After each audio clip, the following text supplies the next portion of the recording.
Assalamualaikum warahmatullahi wabarakatuh. Sebelumnya, izin memperkenalkan diri. Nama saya Amanda Fika Amalia dengan NPM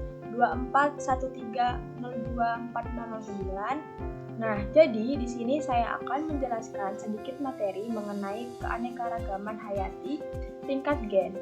Nah, keanekaragaman hayati adalah keanekaragaman pada makhluk hidup yang menunjukkan adanya variasi bentuk, penampilan, ukuran, serta ciri-ciri lainnya.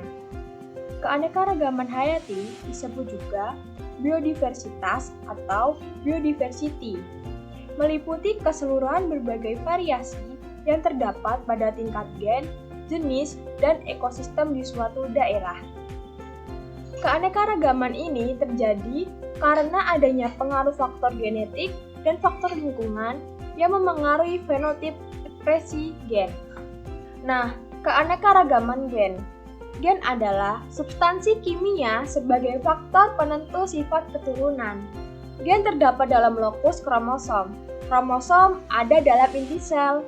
Semua makhluk hidup yang ada di permukaan bumi ini mempunyai kerangka dasar, komponen sifat menurun yang sama. Keanekaragaman gen adalah keanekaragaman individu dalam satu jenis atau spesies makhluk hidup. Keanekaragaman gen menyebabkan bervariasinya susunan genetik sehingga berpengaruh pada genotip atau sifat dan fenotip atau penampakan luar. Suatu makhluk hidup, keanekaragaman gen menunjukkan adanya variasi susunan gen pada individu-individu sejenis. Gen tersebut mengekspresikan berbagai variasi dari satu jenis makhluk hidup, seperti tampilan pada warna mahkota bunga, ukuran daun, tinggi pohon, dan sebagainya. Variasi dalam spesies ini disebut varietas. Setiap individu tersusun atas banyak gen. Bila terjadi perkawinan atau persilangan antar individu yang karakternya berbeda, akan menghasilkan keturunan yang semakin banyak variasinya.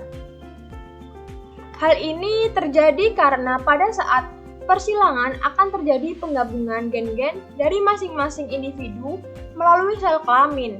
Hal inilah yang menyebabkan keanekaragaman gen semakin tinggi. Nah, tingkat keanekaragaman gen ternyata tidak terdapat pada gen saja, melainkan pada juga faktor lain yang berperan mempengaruhi keanekaragaman ini, yaitu lingkungan.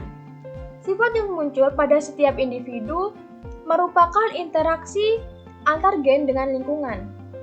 Dua individu yang memiliki struktur dan urutan gen yang sama belum tentu memiliki bentuk yang sama pula, karena faktor lingkungan mempengaruhi penampakan atau fenotip atau bentuk. Contohnya, lingkungan mempengaruhi keanekaragaman tingkat gen dapat dilihat dari jumlah sel darah. Sel darah merah yang hidup di dataran tinggi dan yang hidup di pantai. Ternyata jumlah sel darah merah orang yang hidup di pegunungan lebih banyak dibandingkan dengan yang hidup di pantai. Mengapa hal ini terjadi? Karena jumlah oksigen di pegunungan lebih sedikit dari pantai. Oleh karena itu, untuk memenuhi kebutuhan tubuh akan oksigen, orang yang hidup di pegunungan memiliki sel darah merah yang lebih banyak. Sel darah merah berguna untuk mengangkut oksigen ke seluruh tubuh. Nah, sekian penjelasan materi mengenai keanekaragaman hayati tingkat gen. Demikian, bila ada salah kata, saya mohon maaf. Saya akhiri. Wassalamualaikum warahmatullahi wabarakatuh. Terima kasih.